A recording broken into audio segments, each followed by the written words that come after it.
PHL 17 presents In Focus, a look at the issues affecting the Philadelphia region. Now your host, Steve Highsmith. We are close to the launch of 60 days of festive, enlightening, and invigorating events immersing and celebrating the world-class city of Philadelphia. It's Global Philadelphia 2015. Good morning, I'm Steve Highsmith, and In Focus today is Global Philly 2015. Here to give us details of all things international in Philadelphia are Zabeth Teelucksingh, Executive Director of the Global Philadelphia Association, and John Smith with the law firm of Reed Smith and Chair of the Board of Directors of Global Philadelphia. Later, two more Philadelphians excited about this celebration. Thank you both for being here. Appreciate Good morning, Steve. Thank you for having us. Zabeth, how international is Philadelphia today? It's a very international place, Steve. If you look at our website, globalphiladelphia.org, you're going to find events that are global going on every day to the tune of at least 8 or 10 of them. And we have a unique spotlight on what's going on internationally in the city. Of course, there's another aspect to this, very important, and that is food and cuisine. And I would say right now that Philadelphia is in a real hotspot situation with regards to food, and cuisine, international and otherwise, is a big part of that. John, do you think there's an international character to Philadelphia? Philadelphia's been international ever since William Penn came over in the late 1600s. And since that time, Steve, we've set examples for the world through what happened here in the late 18th century, the founders. We were an arsenal for democracy in the 20th century, and now Philadelphia is realizing once again its international promise. And when you look at Global Philadelphia Association, when you look at your mission, you started about 5 years ago or so. And take a look at this if you can. We've got some ideas about what you're all about. I'd like your thoughts on them. You want to encourage greater interaction, you want to promote an international conscience, and you want to enhance the region's global profile. What kind of interaction are you seeking, Zabeth? We're seeking interaction so that Philadelphians, large and small, young and old, can really understand the fact that this city is global, the fact that there's a tremendous of enrichment going on that's of value to them, to their families, maybe to make them feel more comfortable here if they are in fact international, or for them to learn more about potential markets and other things if they are pure Americans who want to know more about or need to know more about what's going on in the globe, as this is a very important part of the world we live in now. What is the nature of an international conscience? What makes someone, a city, have an international conscience? Well, I think it's a city that has signs that are in many languages, that understands that folk may have accents, may sometimes make spelling mistakes, but they are part of the fabric of the society, of the community. They're an important part of that fabric, and in fact they can bring tremendous enrichment to that community. And John, I would imagine some of that enrichment is economic enrichment as well. Is that part of that global profile that the association is trying to enhance? Absolutely. Whether you're looking at enhancing our exports or making Philadelphia more attractive for the international visitor, everything that is international about Philadelphia helps us economically. Well, you folks put together a video to help explain to folks exactly what Global Philly 2015 is all about. Let's take a look.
Wow, we have a lot going on here in Philadelphia. So, Beth, is there an opening ceremony? Yes, there is. On September 10th at 5 p.m. we'll be launching this event, and we'll also have a closing ceremony on November 19th. We like to say that we're just like the Olympics. Well, you had this event last year, or 2 years ago, right? Yes. 2 years ago. So in the year that's passed in between that, what did you learn? Would you call that first one in 2013 successful? Yes, it was very successful in a number of ways. It put the association, Global Philadelphia, on the map in a way that really it hadn't been as much before.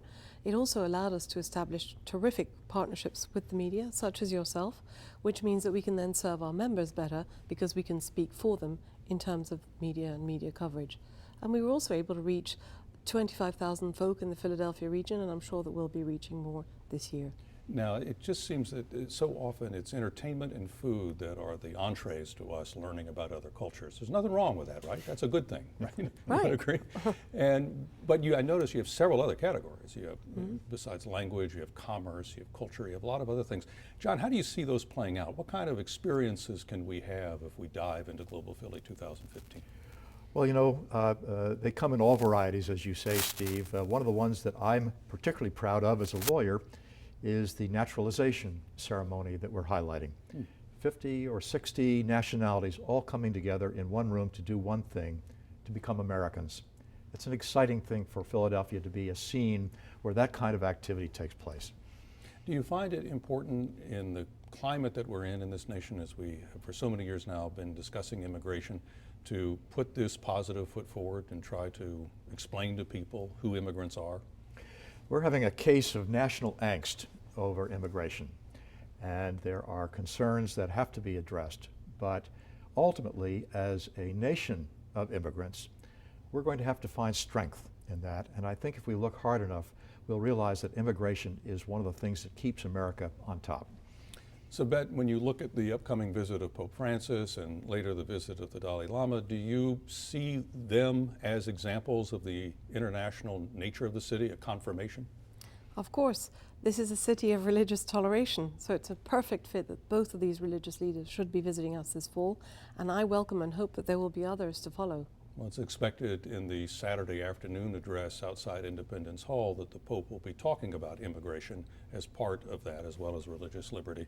When you look at the nature of Philadelphia, one of the accomplishments you had a couple of years ago was the designation of Philadelphia as observer status with the World Heritage Organization, as a World Heritage City, but not a full confirmation yet. Where does that stand right now, John? There are 250 World Heritage cities around the world, and Philadelphia would like very much to join their company. If we do, it will be the very first U.S. city to become a World Heritage City, and we will be going to Arequipa, Peru in November with the hope that we will be able to persuade our friends across the world to allow Philadelphia to join in that company. What would that mean, Zabeth? Well, it puts Philadelphia on the map in a unique way because there is no World Heritage City in the U.S. right now. In fact, there are only 2 World Heritage Cities in the whole of North America, Quebec City and Lunenburg. So Philadelphia would be the biggest, and really it would position it in a wonderful way in terms of its world visibility. How should Philadelphians look at Global Philly 2015 as sort of it needs to expand or recognize its international brand, or it is an opportunity simply to be a part of that recognition? Is this something we need to do? Well, I think the internationalism is already here, and it has been here for a long, long time. But what we're doing through this is really putting it to the forefront, and we're doing that through the work of our members who have been active many years in this region. Who are the audiences? Who are the stakeholders in this? Who are you trying to reach? Are we trying to reach people who do not recognize the city as an international city, or are we trying to give encouragement and recognition to those who are the international flavor of the city? Well, both certainly, but you know, one of our problems is that there is a core of people who are quite international, quite internationally minded. We have to remember that we are a city of 1.7, 1.8 million people in a region of 6 million. It would be wonderful if everyone in the region thought of himself or herself as an international citizen, as a global Philadelphian. And what do you think comes with that? What do I do every day that makes me a global Philadelphian?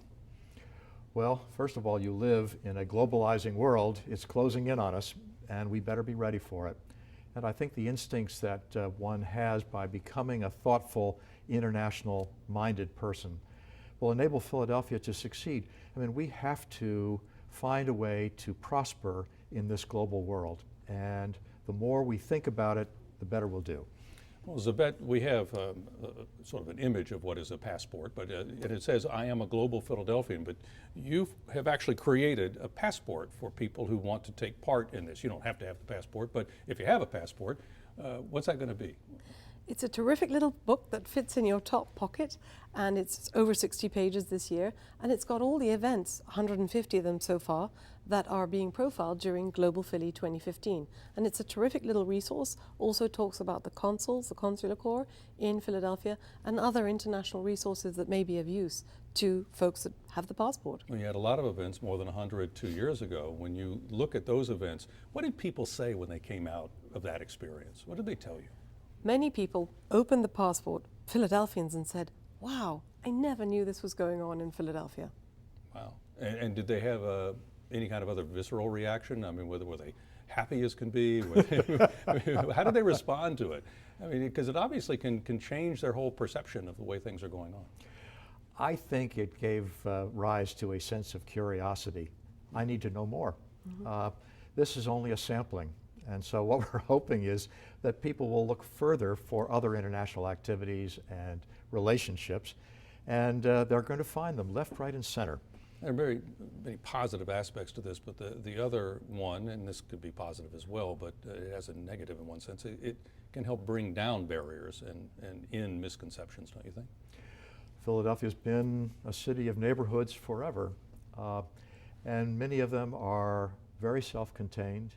Many of them, of course, are part of Philadelphia's strength. But we need to look past our neighborhood boundaries and say hello to one another, and we'll be fantastic when we start doing that more often. Well, we're going to say hello to a couple of young men who are in our community now and are actively working in the immigrant issues that we're talking about. And we're going to hear from them and what they think about all this. More on Exploring Global Philly 2015 ahead on In Focus on PHL 17. Thank you both. Thank you very much, Steve.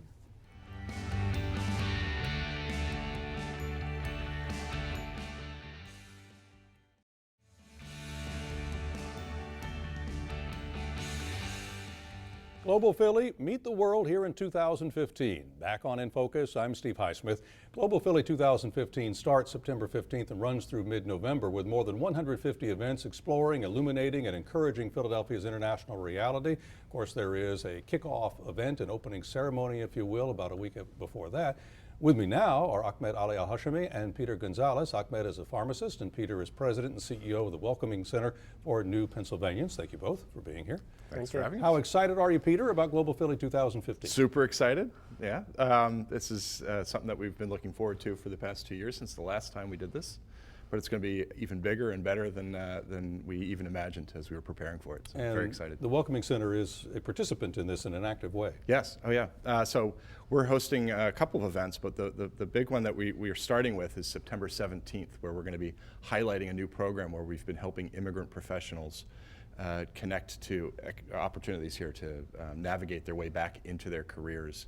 And it's going to also highlight a study that shows the barriers that people who've been coming to the United States have faced in trying to do just that, take their talent, take their education, their skills, and get back into their careers here in the United States. Let's talk about that a little bit, Ahmed. You've been in the United States for a little under a year, is that right? Less than a year? Yes. And you came from the Sudan? Yes. And you're a pharmacist by training? Exactly, yeah. What kind of challenges have you faced in the few months that you've been here? Okay, actually, all new Americans, they come in here, they getting upset at the first time because they think an American look like heaven or something. But American is like any other countries. They need you to work hard. But the thing is, you need someone to navigate you to your career, to your major, and that's what they doing. The Welcoming Center with me, you know, yeah. And so you learn naturally very quickly that America is a place that they want you to work hard. Yes, this is obvious for me. And that's obvious. Okay. And then what's the next thing? I mean, once a new immigrant has that recognition, what's the next thing that you think immigrants should start thinking about? Well, immigrants, as you say, they facing many challenges, like the language challenges, the new culture, the new people, how to train with them. And the thing is, if you have a certain goal and you need to get it, you're going to get it. Just you have to work hard. Is part of that language is obviously a Yes. key part of that. It's a big part of that. Yeah. Not to minimize that, but what about the other aspects? If someone comes from some other countries where they're used to having a certain way of dressing, for example, a certain clothing, Exactly. and then come to this country, they may feel like they don't want to wear that clothing, or maybe they love the clothing, but they feel like they are sticking out, like people are saying, oh, look, that person's not from here. Do you have ever that feeling?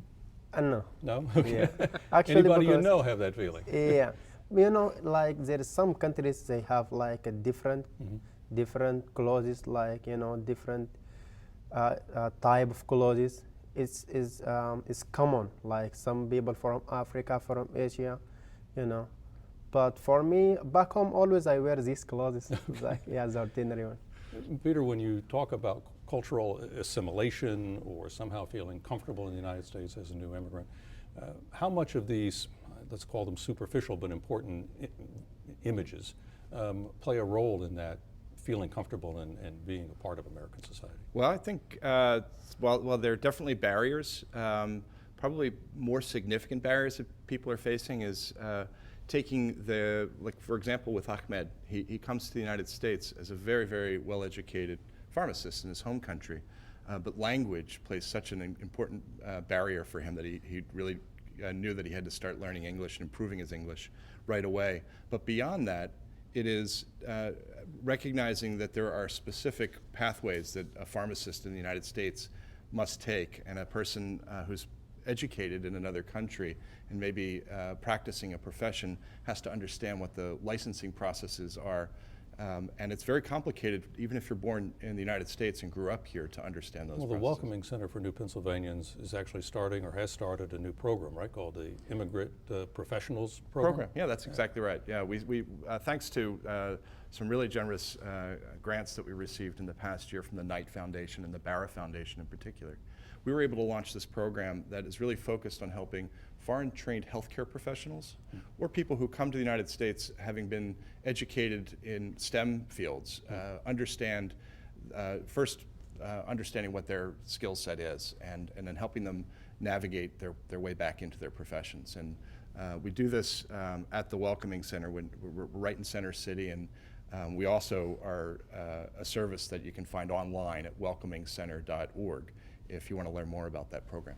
And that process involves everything from just showing what steps need to be taken, but can you help with education also? Yes, sure. So it's actually very intensive. It's an assessment that's done one-on-one. So each person will have a unique set of skills and circumstances and goals, and we'll help them understand and set sort of realistic goals that they can achieve. And in many cases, it actually takes quite a bit of time and a lot of effort, and it doesn't happen necessarily in 1 year. For many people, it can take several years. Ahmed, are you a part of that program now? Yes. And how's that going? Doing very well. Right now I work with my language in this program, and they help me so much, navigate me in my career, how I can get the license, how I can go back to school, What was life in the Sudan like? Life in Sudan, Sudan is a third world country, and America is the first world country. It's like such a different lifestyle. I don't know what I can say, but actually it's not that different, but the economic situation, the education level, all that is affecting the lifestyle.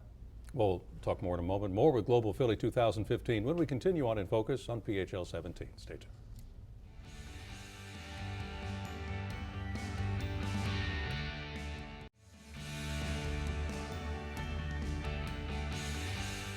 In Focus continues on PHL 17. I'm Steve Highsmith. Global Philly 2015 is about to begin in a couple of weeks. With me are Ahmed Ali Al-Hashimi, originally from Sudan, and Peter Gonzalez of the Welcoming Center for New Pennsylvanians. Thank you both again for being here. Pleasure. Peter, most people don't end up in this country by accident. Yeah. So when it comes to new immigrants, what should we know about them today? Well, sure. Yeah. Interestingly, we did a study last year to understand better why people were choosing Philadelphia in particular. And what we found was that immigrants from around the world, and we've served over 140 different nationalities at the Welcoming Center since we opened our doors, they come here because there's a couple of things, critical mass of relationships. There's usually, at least, for example, in Ahmed's case, some friends that he knew that were here. And once the person arrives and that they recognize that this is a place where they can land safely and there are some opportunities to improve their language and get oriented, it's really economic opportunities that keep people here. And so that means making sure that people get, there's an acceleration of getting people prepared for the workplace, or if they're entrepreneurs, really helping them build their businesses here so that they'll stay. And Ahmed, when you look at Global Philly 2015, this 2 months of activities that are going to go on starting in mid-September, are you going to be taking part in that? Are you excited about that? Yeah, sure. I'm super excited. And what are you looking forward to most? Just being in festive atmospheres and good food, or meeting new people? How's that? Yeah, I like to meeting new people, making new friends. I'm trying to say something, and I get new culture from the other people. Yeah. What do you think that those Americans who've been in the country for a long time should think about when they talk to or think about new immigrants? Is there something that either we have misconceptions about, or is there just something that we ought to know? Well, I hear a lot about that from some people, like the old Americans, they don't like the new immigrant or something. But for my experience, it's very cool. The American people, as I met them, they are very helpful, honestly. Very cool, you Yeah, said. very cool, yeah. Okay.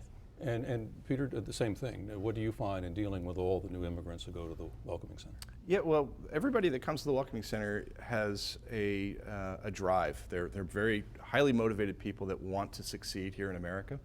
And so they come often with many years of experience, so they're ready to work, but they all want to succeed both and realize their own dream, whatever it is, both as contributors to the economy as part of the region, but also for themselves. It's a sense of responsibility that they recognize within themselves and within their families. Is there any struggle with trying to be an American and at the same time not lose the connections that you have had through your ancestors?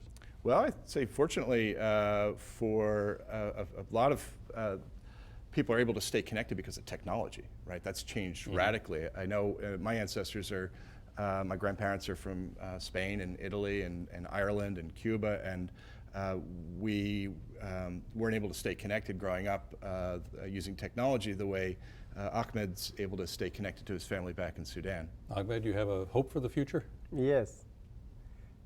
Actually, in the future, I like to be in the future of America. You're asking about my future dreams, right? Yes. Yeah. Okay. Right now, I'm working in my career, like in my English and in my family, and I hope to be in the future of America and help my first country, Sudan, too. Very good. Well, thank you both. Appreciate your time. Good luck with Global Philly 2015. That's in focus for this week. Thank you for watching. I'm Steve Highsmith. Thank you. Thanks, Steve. Did I do it?